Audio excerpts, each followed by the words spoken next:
I am Maestro Drake, and I am here to tell you, beyond living proof, that kangaroos belong in burgers and not in the courtroom. But never mind, let's continue. We just...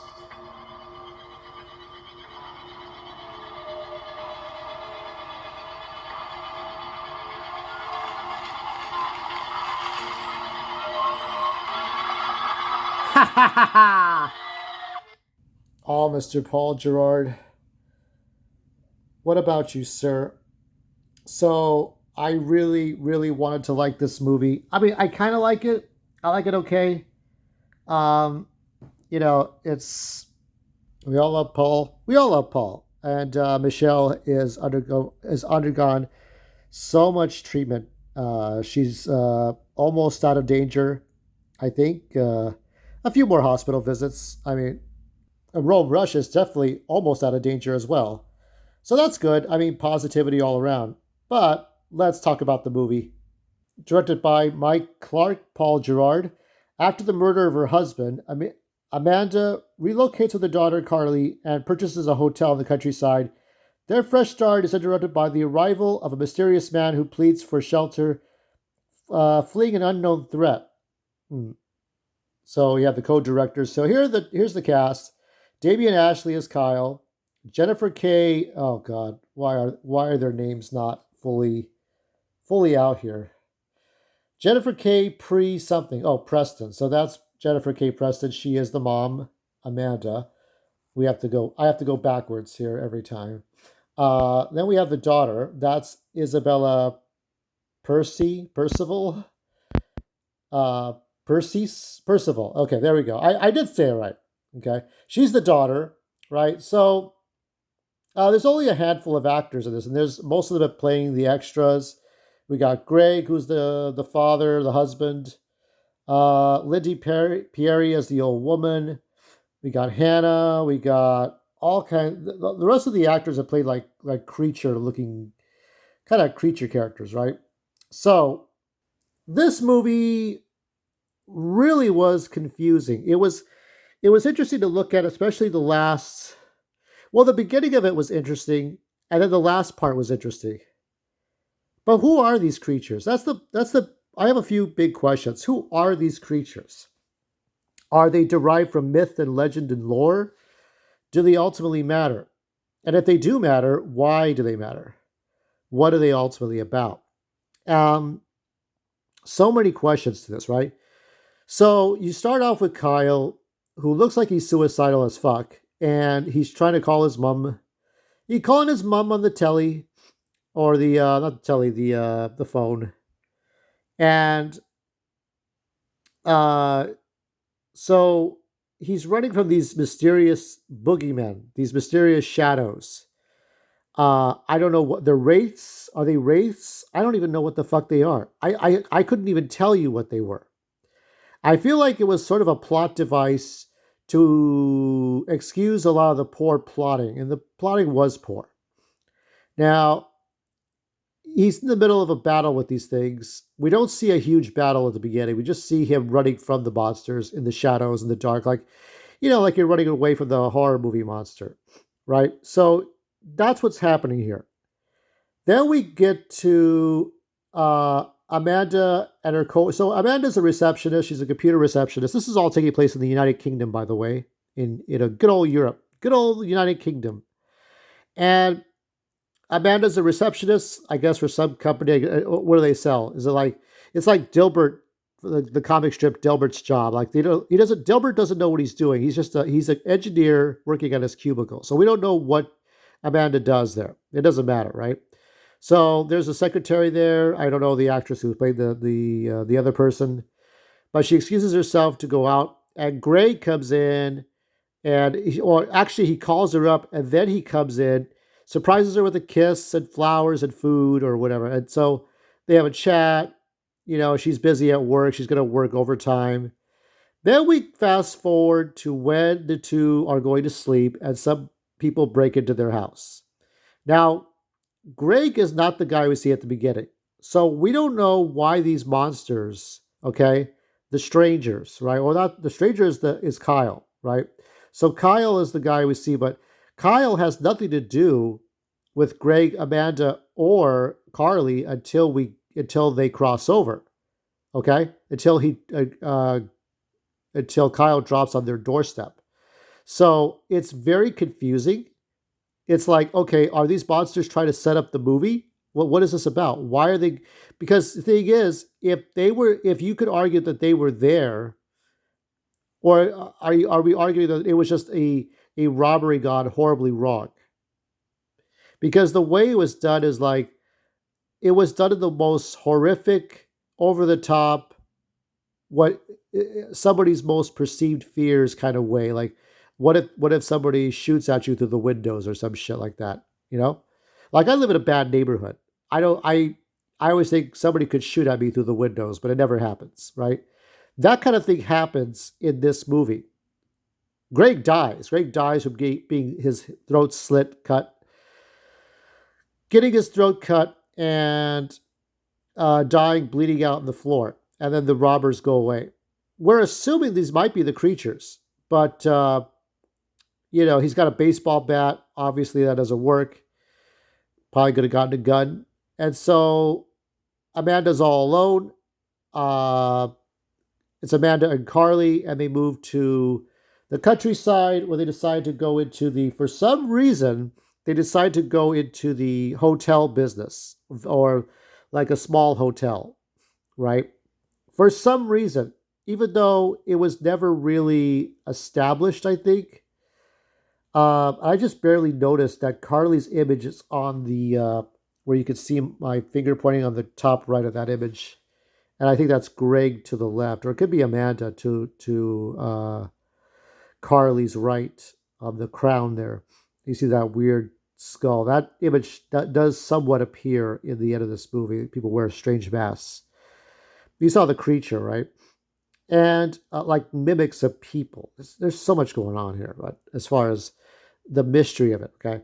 So mother and daughter move to the countryside. They get this house. I didn't realize it until sometime later that they're like, Amanda's talking about her dreams as she's sipping wine. Like, like if mom is depressed, so she goes to Bevmo and buys a box of wine. That's that kind of thing, right? And then the daughter is just like she wants to be with her girlfriend, her homosexual girlfriend, not like it's she has a girlfriend somewhere else, and the whole thing is about like she has conversations on the phone that she wants to go run away with her girlfriend at a college, at a dorm, get her life together, but she's 17, she hasn't turned 18 yet. I'm assuming the age of consent is 18 in the UK. People drive on the right side of the car, right? On the left side of the road. So uh, Karli's got her problems. This movie was originally going to be. I was going to do a video about the missing film that never was. So Karli, that was going to be my movie, my Goth-Metal lore content, but I realized that Karli became the stranger, and therefore, uh, so now I would have to talk about this movie, watching it. So I got to watch it, and yeah, I don't know what to tell you. It was disappointing in a lot of ways, and kind of fun to watch in other ways. I mean, I liked watching the conflict. Now, the mom goes out for a while. Kyle comes out of fucking nowhere, says his car had broken down and he needed a place to stay. It was raining out there. And Kyle, obviously, when you first watch it, you think he's going to rape Karli or he's going to do something horrible. He doesn't do any such thing, right? Comes in, doesn't do what you expect him to do. Maybe that was the director's, maybe that was Paul's intention. Um, and he kept changing his story. He kept changing his story to turn mom against daughter. Now, why does he do this? Now, he has an explanation later on. Being a bad liar is an explanation. It is not, Paul. It is not an explanation as to why he tried to turn mom against daughter. Now, it makes fun for some fuckery for actors to mess with people who are not actors. That's kind of funny.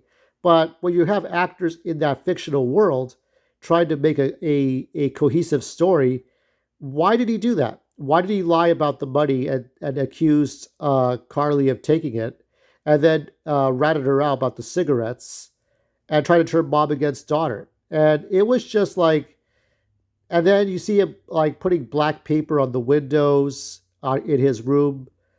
He wanted to stay for 3 nights. He thought he was. She thought no. She was trying to make it seem like he was staying. So Kyle told Karli he was staying for 1 night, and then he told the mom he was staying for three. So he was changing his story, and you don't know what you see that the two of them, everything seemed to be okay. You knew that Kyle was lying to turn mom against daughter. You knew he was like this guy that's going to screw up things, right?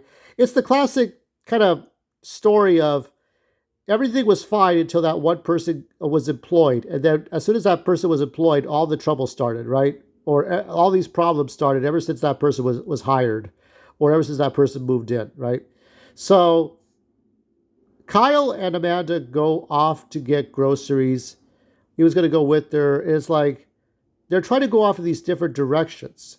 Now, there's a dream sequence before that where I showed you where Kyle looks like he's hot Kyle, but he turns into a creature, which is Paul Gerard. When it comes to special effects and transformations and creatures, Paul's really good at illustrations and making that kind of happen. There. I think he would have been great had Hellraiser Origins fucking happened. Had it fucking happened, Hellraiser's fucking Origins would have been great. But we didn't get Hellraiser Origins. We got this, and this kind of fell to the wayside. But the transformation was cool, but it was a dream, right? So she wakes up. There's no purple lights on her headboard, and Karli's like, okay. And then she tries to talk to her girlfriend. She said, look, in about 2 months, and she told her mom, look, in 2 months I want to go to college. I want to go overseas or wherever she's going to college and be with her girlfriend. Uh, at some point, I don't know when this happened. I think this happened just before the mom and Kyle took off. The girlfriend calls Kelly calls Karli back and tells her that it's over. She can't do this anymore. She met someone else. All of a sudden, right? Just like telling her this. Now, Paul would probably say, "Oh, that's the creatures at the end of this movie. They're manipulating Karli." But it's like, why are all the creatures assholes? Why are they just shitty like people? Like, what is going on? Like, so then she starts because she's underage, so she just grabs the bottle of hooch that mom had, the bottle of like tequila, and just like or vodka, just starts drinking it down. Mom and daughter, they just drink together, right? What is it that quote? I had to dump her because she drank more than I did. So they're all drunks. The mom drinks, the daughter drinks. So she's really upset that her girlfriend just quickly, like at the drop of a snap, a hat, just gave up, broke up with all of a sudden just broke up with Karli. And even if it is the creatures, which I'm almost sure it is the creatures, it's just like it's just done in such a shitty, predictable acting way to cause drama for the sake of causing drama and suspense. It just felt so confined and limited to that. That when Karli goes into Greg's room, not Greg's room, Kyle's room, because Greg is dead. Rest in peace, Greg. Kyle is all of a sudden within ass fucking distance behind Karli and then just kind of knocks her out, I guess. Oh, you shouldn't have seen that. Like she sees something she shouldn't be seeing, but somehow he magically ran away, even though the two of them were starting off driving, right? He magically got away and then went up to the room and then knocked her out. So then the next time Karli opens her eyes, she sees Amanda tied up, gagged, and then Kyle holds them hostage. And this is about, look, I've been having problems running from these creatures. These are supernatural creatures that mimic people. And there was this creepy old lady that was watching Karli talk on the phone, on her smartphone in the woods. This was made in 2022, by the way, just in case you're wondering. But uh, so the old lady's really a creature, and she wants to kill everybody. There's a lot of manipulation. Look, one of you has to die, and then the other one of you lives. But Kyle is dead. His fate has been sealed.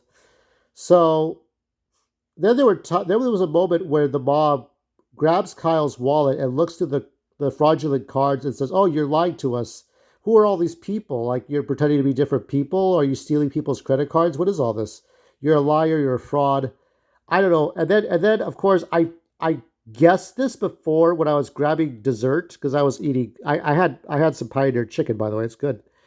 Uh, she she checks the gun. She points the gun because Kyle had a gun, held him at gunpoint. So the mom grabs the gun, points it, and pulls the trigger 3 times. No bullets. He never had it loaded. Okay. I mean, if he didn't have it loaded, I think he said that he did have it loaded, but no bullets. There was just some poor writing, not just on the creature, but the characters. We don't know who these creatures are. We don't know why they exist. We don't know what their logic is.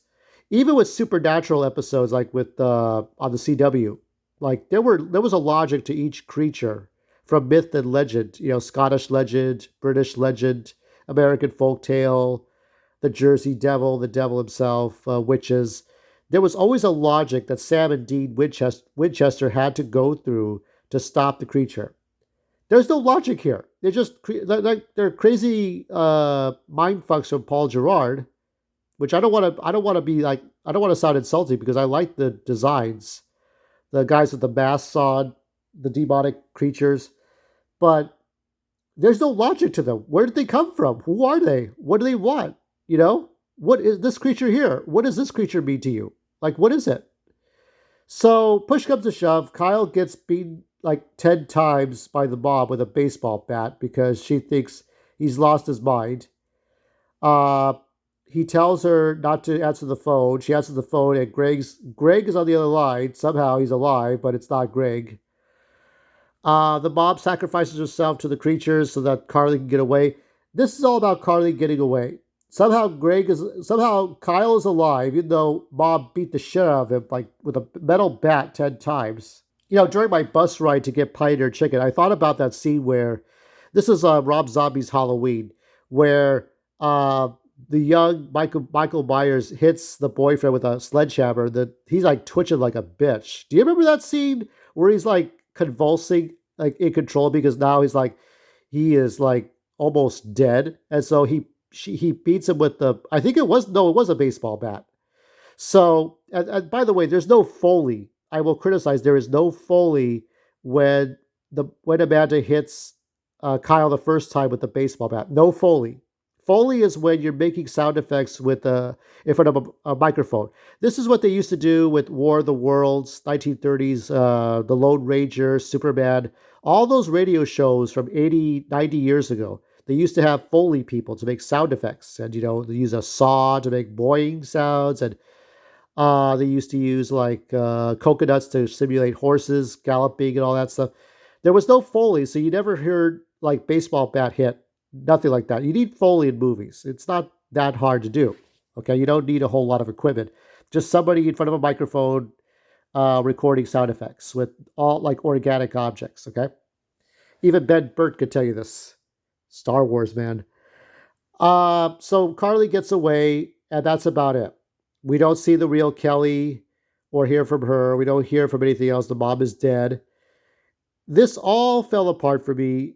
I didn't care about Karli beyond her looks. I didn't care about Amanda beyond her looks. Kyle was a piece of garbage, even though there was no logical reasoning for him to turn Bob against her. The mom finds out everything that he lied. But why did he lie? And why did he do all these stupid things that would make anybody doubt that he was like a liar, committing credit card fraud or being a robber or whatever? It's just, I think Paul and Mike were trying to throw all these crazy things to make you think what was going on in this movie. You can enjoy this movie if you don't give a fuck about the plot. Otherwise, you're just going to be confused. So this movie was very confusing. I wanted to like it. one of the reasons it's in the goth metal lore category was because of Paul Gerard, and Paul Gerard kind of helped started this whole thing with just the art that he did. I love the art. I like this art, but without great context, the art is just a piece. That's it. It's a masterpiece, but it's not a master story piece. So it is time to rate this movie. Grade pending. 60, and a very generous 60 at that. So that's it for Goth Metal Lore. Next time for Saturday, we can look at Hellboy. And the next time you hear my voice, I will have outlived Darth fucking Vader. See you all then.